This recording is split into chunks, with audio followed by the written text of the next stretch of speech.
አሰላሙ አለይኩም ወረህመቱላሂ ወበረካቱሁ። ውድና የተከበራችሁ የዩቲዩብ ቤተሰቦቼ እንዴት ናችሁ? ከኔ ጋር አልሐምዱሊላህ ሁሉ ሰላም ነው። ኤፍ ነኝ ከመዲያም ኩሽና። ዛሬ እንዲህ በትንንሽ የተከታተፈ ደጃጅ የዶሮ ስጋ አዘጋጅቻለሁ ማለት ነው። እነዚህ የተከተፈው የዶሮ ስጋ ላይ የምንጨምራቸውን ቅመሞች አሳያችኋለሁ። በመጀመሪያ ጨው፣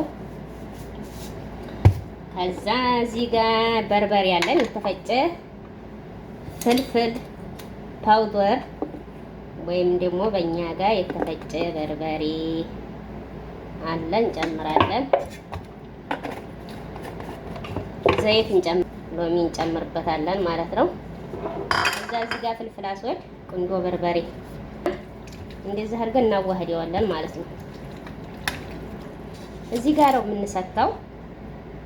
እንዲህ አይነት መልኩ እናዘጋጅና በዚህ አሰካኩን ምናምን አሳያችኋለሁ። እስከዛ ድረስ አንድ የምንሰማው በስደት ላይ ጥቅም ምክር እየሰማን ማለት ነው እንቀጥላለን ስራችንን ማለት ነው። እሺ ቀጥታ ወደ የሚጠቅመን ምክር እየሰማን አብረን ካላችሁበት ልታሳድሱ ያላችሁ ወይንም ደግሞ ለረፍት ትሄዱ ያላችሁ ወይንም ደግሞ ቤት ቀይራችሁ ለመስራት ያሰባችሁ ማለት ነው። አንዲት እህቴ ምን እንዳለችኝ ልንገራችሁ። አሰላሙ አለይኩም ወራህመቱላሂ ወበረካቱሁ ማለት ነው። እሱ ምንድነው መሰላችሁ የሀገሬ ልጆች እህታችን ስትሰራ የነበረው ሳውዲ ነው ማለት ነው። እንግዲህ ሳውዲ ከመጣች 2 ዓመቷን ጨረሰች ማለት ነው። 2 ዓመቷን ከመጨረሷ በፊት ገና 4 ወር እያለኝ መዳሜ ኮንትራክሽን ከጨረሽ በኋላ ትሄጃለሽ ወይስ ከኛ ጋር ትቀጥያለሽ ብላ ጠየቀች ነበር ያለችው። እሷም ደግሞ ታውቃላችሁ አይደለም በ2 ዓመት ይቀርና በ10 ዓመት ቢሆን እኛ ቀዳዳ ይሞላምና ለመስራት ካላት ጉጉት የተነሳ እኔ አልሄድም እሰራለሁ፣ ግን እረፍት መሄድ ፈልጋለሁ፣ ልጄንና እናቴን አይቼ እመልሳለሁ፣ 1 ወር ብቻ አስፈኛላችሁ ስትላት መዳሟ ምንም ችግር የለትናትና ልጅቷ 2 ወር ሲቀራት የሚገርማችሁ ነገር ትልቁ ስህተት ራሱ የፈጸሙባት የቱ ጋር እንደሆነ ታውቃላችሁ? ልጅቷ 2 ወር ሲቀራት በቃ አሁን ደርሰሽ ተመለሽ ሊያልቅ ነው እና እስከምትመለሽ ያልቃል፣ ስለዚህ ሂጂ ይሏታል። ገና ወደ ኢትዮጵያ ስትሄድ ትኬት በማን ብር ይቆርጡላታል? በራሷ ብር። አስቡት ያገሬቶች፣ ልጅቱ ኮንትራት ነች ብያቸዋለሁ። የትኬት ብር በራሷ የደርሶ መልስ ትኬት ተቆረጠላት ማለት ነው። ልጅቷ ሄደች እና የረፍት ጊዜዋን ጨርሳ ወደ እነሱ ተመለሰች ማለት ነው። እነሱ የምትመጣ መሰላቸውም ነበር፣ ገብቷቸዋል። ለዚያም መሰለኝ በራሷ ብር ትኬት የቆረጡ። ከመጣሽ በኋላ የትኬት ብር እንሰጥሻለን ብለው ነበር ብላለች። እንግዲህ የመሄጃውን ብር አልከፈሉኝም፣ የተመለስኩበትን ብር ግን የትኬት ብላ ሰጥታኛለች ብላለች ማለት ነው። ሲጀመርም እናንተ ኮንትራታችሁን ጨረሳችሁ ከዚያ ቤት ረፍት ሄዳችሁ የምትመለሱ ከሆነ የደርሶ መልስ ትኬት መክፈል ያለባቸው እነሱ ናችሁ እንጂ እናንተ አይደላችሁ። ኮንትራት ያለን ልጆች ኮንትራታችን ከጨረስነ ሀታ ከዚያ ቤት የማንመለስ እንኳ ቢሆን ትኬት የመቁረጥ ግዴታ ያለባቸው እነሱ ናቸው። እሺ እናንተ ትኬት ቁረጡ ሲሏችሁ ቢሮ ደውሉልኝና ብዙዎችን ላናግር በሉ። እኛ የትኬት ግዴታ የለብንም። በውጭ የሚሰሩ ህገወጥ ናቸው። ሁሉንም ፕሮሰሳቸው በራሳቸው ጨርሰው ወደ ሀገር የሚመለሱት ማለት ነው። እና ውድ ቤተሰቦች ይቺ ልጅ ምን ብላለች መሰላችሁ? ያን 4 ወር ሲቀረኝ ትሄጃለሽ ትሰሪያለሽ ስትለኝ እሰራለሁ ስላት አዎ በሙሽኪላና በዘርልሽ ማሽ ላይ ነበር አለኝ። ደግሞ እጨምርልሻለሁ ስንት ትያለሽ ምናምን ስትል ሲደርስ እንስማማለን ብዬ አልኳት። እኔ ሜታን እጨምርልሻለሁ የምትለውን ቃሏን ስለሰማው ለረፍት ሲሄድ እንዴት ነው ስመለስ ደሞዝ ይጨምረኛል ወይ እንደዚህ ነው ብዬ አላልኳትም ነበር ብላለች ማለት ነው። ሀገሬ ልጆች ያው ሄደች አልኳችሁ። ልጅቷ ተመልሳ መጣች። ተመልሳች ከመጣች በኋላ የመኖሪያ ወረቀቷ ታደሰላት ማለት ነው። ከታደሰላት በኋላ እንግዲህ ከታደሰ ከአዲሱ እድሳት ማለት ነው የ1 ወር ደሞዝ ደረሰ ትላለች ማለት ነው። ደሞዟ ችግር የለባትም፣ የምግብ ችግርም የለባትም። ሰዎቹ ጥሩ ሰዎች ናቸው ብላለች። እውነት ለመናገር ያው ትንሽ የስራ ብዛት ቢኖርም ችግር የለም፣ ሰላም ነው፣ ይቻላል። የስራ ብዛት ማንንም አይጎዳም ማለት ነው። እና ሀገሬ ልጆችን የደሞዝ ቀን ሲደርስ ያችኑ ከአሁን በፊት አረብ ሀገር አልሰራሁም ብላለች። ለመጀመሪያ ጊዜ ነው ወደ ሳውዲ አረቢያ የሄደችው እና በፊት አዲስ ሆና መታሰሰራ የነበረው በሳውዲ አረቢያ በ1000 ሪያል ነበር ማለት ነው ሀገሬ ልጆች። እና 2 ዓመቴን ጨርሼ ከታደሰልኝ በኋላ የወር ደሞዜን ስትሰጠኝ 1000 ብር ብቻ ሰጠችኝ። ልጅ 1000 ብር ብቻ እጨምርልሻለሁ እኮ ብለሽኛል። እኔ እኮ አልተከራከርኩሽ እኮ ወይም እኮ አልጠየቅኩሽ፣ ራስሽ አስበሽ የምትጨምርልኝ መስሎኝ ነው ብዬ አልኳት ማለት ነው ትላለች። ከዚያ በኋላ እማ ግልቴ እንዲ ሰርቲ ገልትልሽ ትንትረዲ ረዲ አልጋልትልሽ ሰርቲ ረዳት ያለችኝ አለች ማለት ነው። ከኔ ጋር የመስራት ፍላጎት ካለሽ ሄደሽ ደርሰሽ መመለስ ትችያለሽ ብዬ እረፍት ሰጠሁሽ፣ ሄድሽ መጣሽ እንጂ ከተመለሽ ወይም ደግሞ ይሄን ያክል ደሞዝ እኮ ልታደርጊልኝ ብለሽ አላልሽኝም። ስለዚህ እኔ እንዴት ነው የምጨምርልሽ ብላ አለችኝ። አሁን በዚህ ነገር መግባባት አልቻልንም እና ልጠፋ እያሰብኩ ነው፣ ምን ትመክሩኛላችሁ እያለች ነው ማለት ነው። የሀገሬ ልጆች በመጀመሪያ አንድ ነገር ልንገራችሁ። እኔ ከአሁን በፊትም ተናግሬ ያውቃለሁ። እኛ ከዚያ ቤት ብዙ አመት ስንሰራ ወይንም ደግሞ ኢትዮጵያ ተሳፍረን ተመልሰን ከእነሱ ቤት ስንመጣ አረቦቹ እንዴት እንደሚያስቡ ታውቃላችሁ? ሀገሬ ልጆች በቃ ያን ቤት በጣም ተመችቶ እንደልቶን እንደምንኖር አታደለ ብንወጣ ከእነሱ ቤት የተሻለ ሌላ ህይወት ያለ የማይመስለን አድርጎ ነው የሚያስቡት። ገብቷቸዋል። እና ከመጣም በኋላ አንዳንዶች በጣም እኮ ነው የሚኮሩት። የሀገሬ ልጆች ያልነበራቸው ጸብም እኮ ነው የሚቀየረው።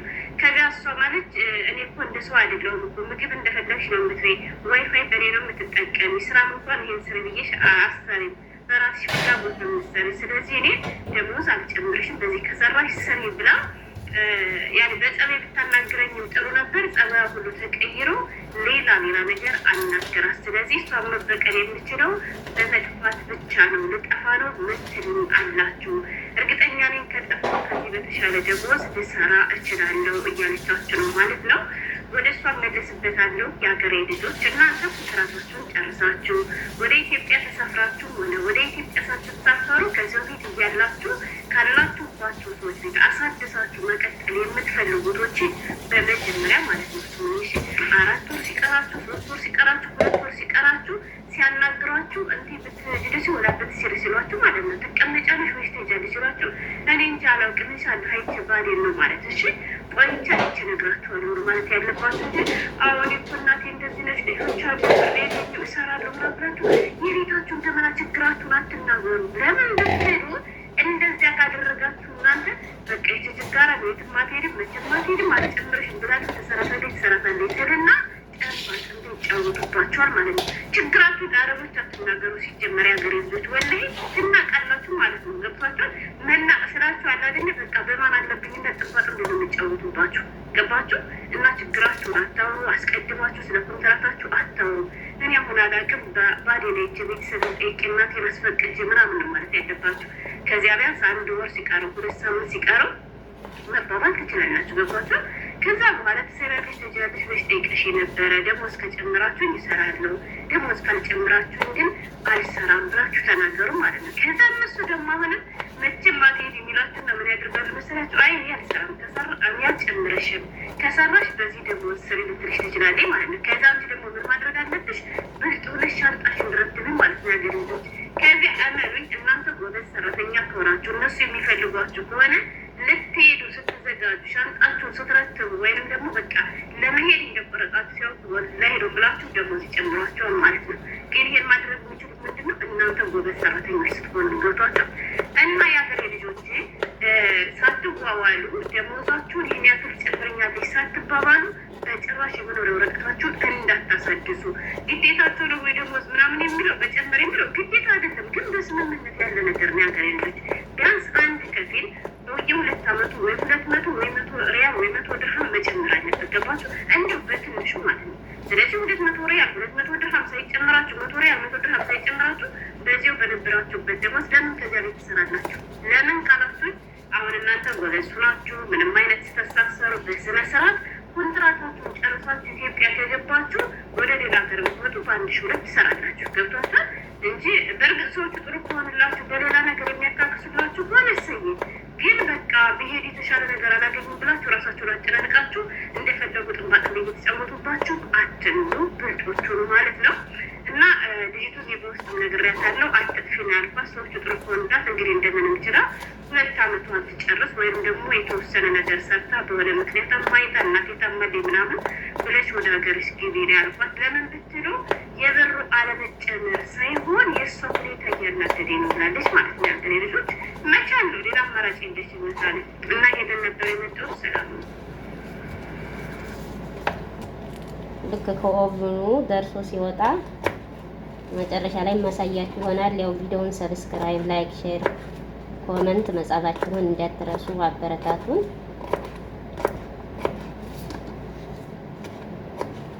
ቪዲዮውን እስከ መጨረሻ አይተው ይጠቅማቸዋል ብዬ ኢንሻአላህ ተስፋ አደርጋለሁ። ቪዲዮውንም ደግሞ እስከ መጨረሻ ታዩታላችሁ።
እንዴት አያችሁ? ተስፋ አደርጋለሁ።